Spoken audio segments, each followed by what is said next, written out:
The Grand Plaza Hotel shimmered like a jewel in the evening light, its marble facade and crystal windows reflecting the setting sun. Guests in designer clothes floated through the lobby, heading toward the grand ballroom where my brother David's wedding would soon begin.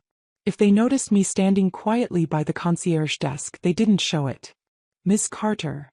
Thomas, my head of security, approached discreetly. "Everything is prepared according to your specifications. Though, are you sure you want to attend as a regular guest?" I smoothed my simple black dress, elegant but nothing like the elaborate gowns the other women wore. "Yes, Thomas. Let them have their moment. For now." He nodded, professional as always, but I caught the slight frown. Thomas had worked for me since I bought the Grand Plaza 3 years ago. He'd seen how I'd transformed it from a struggling luxury hotel into the most exclusive venue in the city. He'd also heard enough snippets of phone conversations with my family to understand why I kept my ownership private. "Your parents just arrived," he murmured. "They're making quite an entrance." I turned to see Mom and Dad sweeping through the lobby like royalty. Mom's designer dress probably cost more than most people's monthly salary. Dad wore his success like armor, greeting other guests with the practiced charm of someone who thought money meant power. "Isabella." Mom's voice carried across the marble floor. "He actually came. And you're wearing that." I resisted the urge to touch my dress self-consciously. It was Chanel, though they didn't need to know that. "Hello, Mom." "Dad." Dad barely glanced at me, too busy waving to someone across the lobby. "At least you made an effort to look presentable. David's big day shouldn't be overshadowed by family embarrassments." Family embarrassments. That's what they'd called me ever since I declined Dad's offer to join his investment firm 5 years ago. Instead, I'd taken my business degree and inheritance from Grandma and disappeared into the hotel industry. They assumed I'd failed, probably working some mid-level management job at a chain hotel. If they only knew I now own not just the Grand Plaza, but a chain of luxury hotels across 3 continents. "The ceremony starts in an hour," Mom said, checking her diamond-encrusted watch. "Try not to draw attention to yourself. This wedding is costing a fortune, and everything must be perfect for David and Catherine." I bit back a smile. The wedding was indeed costing a fortune, about $300,000 for the venue alone. I knew because I'd personally approved the invoice, though the family thought David's future father-in-law was covering all expenses as a wedding gift. "Of course, Mom. I wouldn't want to embarrass anyone." "That would be a first," a familiar voice cut in. My brother David approached, champagne in hand, his custom tuxedo making him look every inch the successful surgeon he'd become. "Remember Isabella's college graduation? When she announced she was going into hotel management instead of finance. Dad nearly had a stroke." They laughed, the sound echoing off the marble floors. I remembered that day clearly, not just their disappointment but the determination it had sparked in me. While they mocked my career choice, I was learning every aspect of the hotel business, building connections and slowly acquiring struggling properties to renovate and rebrand. "At least she had the sense to get a real job eventually," Dad said, though he had no idea what I actually did. Our conversations over the years had been brief, usually ending with some variation of, "When are you going to do something meaningful with your life?" A hotel staff member, one of my employees, though they didn't know that, approached with a message for my parents. There was some issue with the flower arrangements that needed their immediate attention. "Probably some mix-up with the second-rate vendors," Mom sighed. "Isabella, make yourself useful and check on the table arrangements. Since you work in hotels, you must know something about proper place settings." I watched them hurry off, then pulled out my phone and sent a quick text to my events director. "Everything going according to plan?" "Yes, Miss Carter. Though the mother of the groom is quite demanding."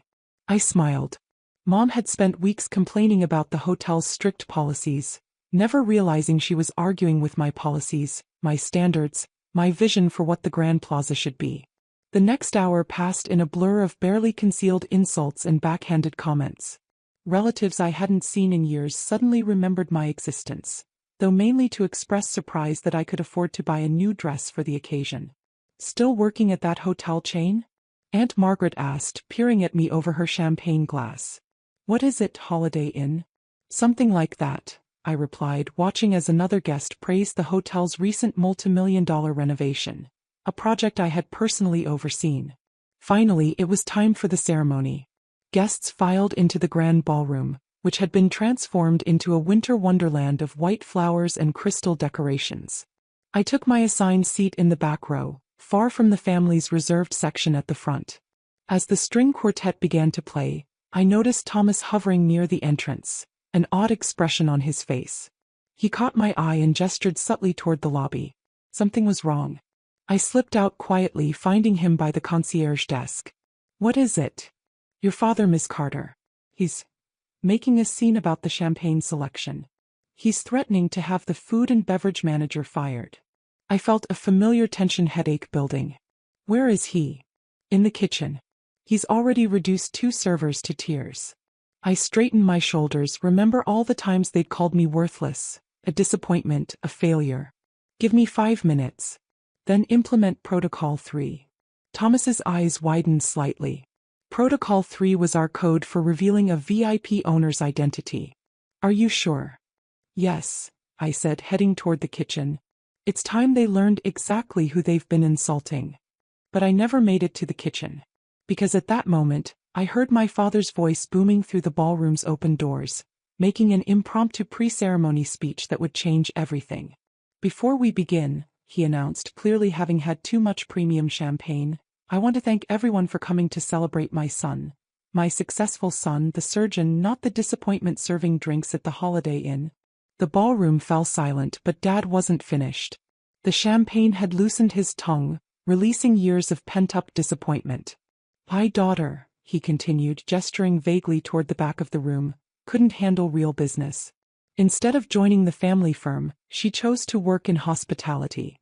He practically spat the last word. "While David saves lives and builds a real career, she probably spends her days changing sheets and restocking minibars." Mom tried to tug at his sleeve, finally sensing this wasn't appropriate, but he shrugged her off. "This hotel," he swept his arm around grandly, "this is what real success looks like.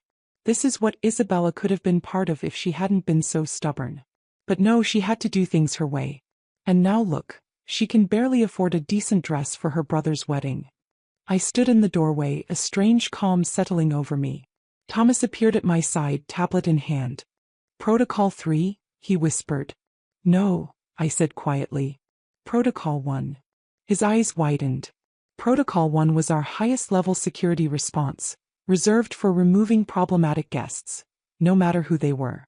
"Right away, Miss Carter." I watched as Thomas spoke quietly into his earpiece. Within seconds, security teams positioned themselves at every entrance. "And another thing," Dad was saying, clearly enjoying his captive audience, "this wedding cost more than Isabella probably makes in a year. The champagne alone." "Is Krug Klaus Diambonne 1998, I interrupted, my voice carrying clearly across the silent ballroom. "Specifically selected from the hotel's private reserve. Current market value, $2,500 per bottle." Everyone turned to stare as I walked down the center aisle. My heels clicked against the marble floor, echoing in the stunned silence. "The flower arrangements you complained about? Hand-selected peonies and orchids, flown in from Holland this morning. The crystal centerpieces? Baccarat, custom designed for the Grand Plaza. The chef you just berated? He has 3 Michelin stars." Dad's face had turned an interesting shade of red. "How would you know?" "Because I own this hotel," I said simply, "along with 16 others across 3 continents." The champagne glass slipped from Mom's hand, shattering on the marble floor. No one moved to clean it up. "That's impossible," David stammered from his position by the altar. "This is the Grand Plaza. It's owned by Carter Hospitality Group." "Yes," I smiled. "Carter. As in Isabella Carter. I took Grandma's maiden name when I started the company.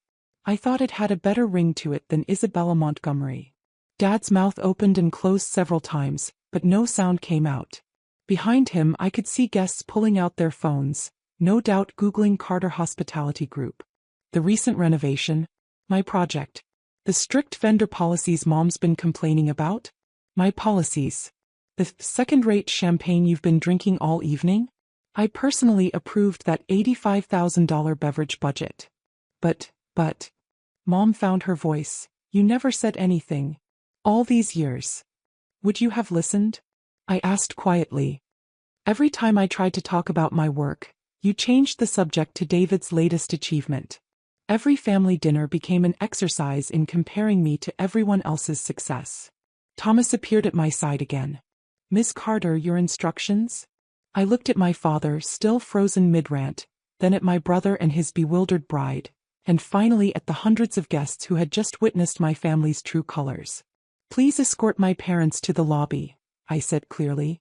They seem to have had too much of my second-rate champagne. You can't throw us out. Dad finally exploded. Do you know how much this wedding cost? $300,000 for the venue, I replied calmly.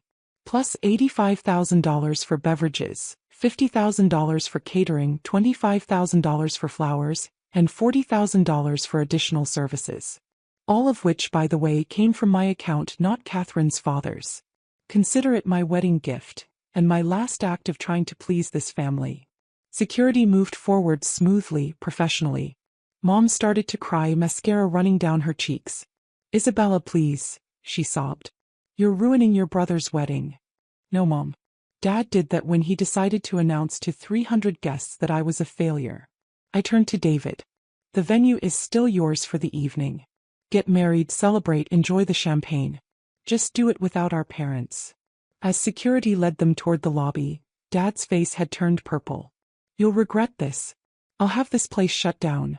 I'll call the health department, the business bureau. Good luck with that, I called after him. Carter Hospitality Group has an perfect record with all regulatory bodies. I made sure of it. The doors closed behind them, leaving a stunned silence in the ballroom. I turned to address the guests. I apologize for the interruption. Please enjoy the celebration. The kitchen will be serving dinner shortly. Wagyu beef or fresh-caught sea bass, both prepared by our Michelin-starred chef. And don't worry about the champagne, we have plenty more in our cellar. As the shocked murmurs began to rise, I started walking back down the aisle. David called after me. Bella, wait. You can't just leave. I paused, turning back. Actually, I can. It's my hotel. I smiled slightly. But don't worry about the bill. Consider it a parting gift from your failure of a sister. I found Mom and Dad still in the lobby, Mom crying on a Baroque settee while Dad argued loudly with Thomas. Do you know who I am? He was shouting. I'll have your job for this. Actually, sir, Thomas replied calmly, I work directly for Miss Carter. Have for 3 years now. And she's the best employer I've ever had. It's time for you to leave, I said, approaching them one last time. Your car is waiting outside. Don't worry about your belongings, they'll be sent to your home. Isabella, Mom stood up, mascara streaked across her face. We didn't know. If you had just told us. You never asked, I replied simply. You were too busy telling everyone what a disappointment I was. This is ridiculous, Dad sputtered. You can't just throw us out. We're your parents. Watch me. I nodded to Thomas. Please ensure they exit the property. As security escorted them out, I heard Dad's last angry shout. You'll regret this. This isn't over. Actually, it is, I murmured, watching through the crystal doors as they were led to their waiting car. It's been over for a long time. Later that night, after the wedding had proceeded without further incident, I stood in my private office on the top floor of the Grand Plaza. The city lights sparkled below, and I could still hear the faint sounds of celebration from the ballroom. My phone had been buzzing non-stop. Messages from relatives, old family friends, business acquaintances.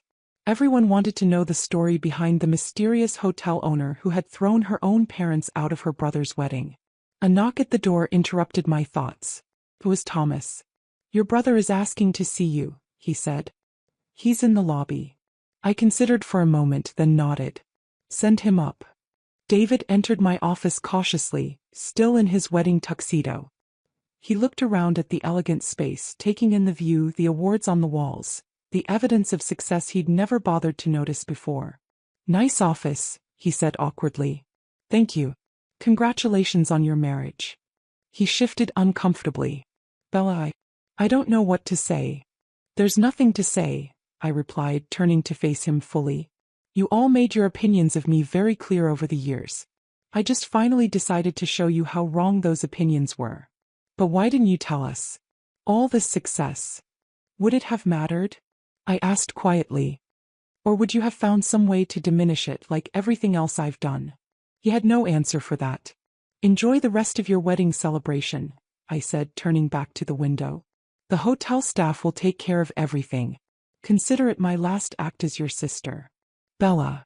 Goodbye, David. Give Catherine my best wishes.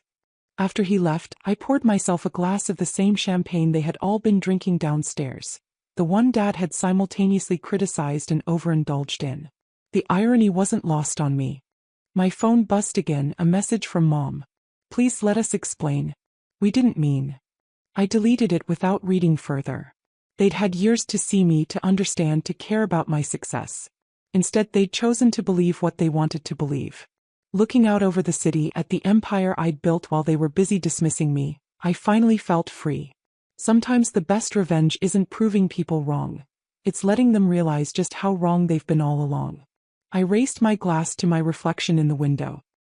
Here's to the family disappointment, I whispered, and the empire she built while they weren't watching.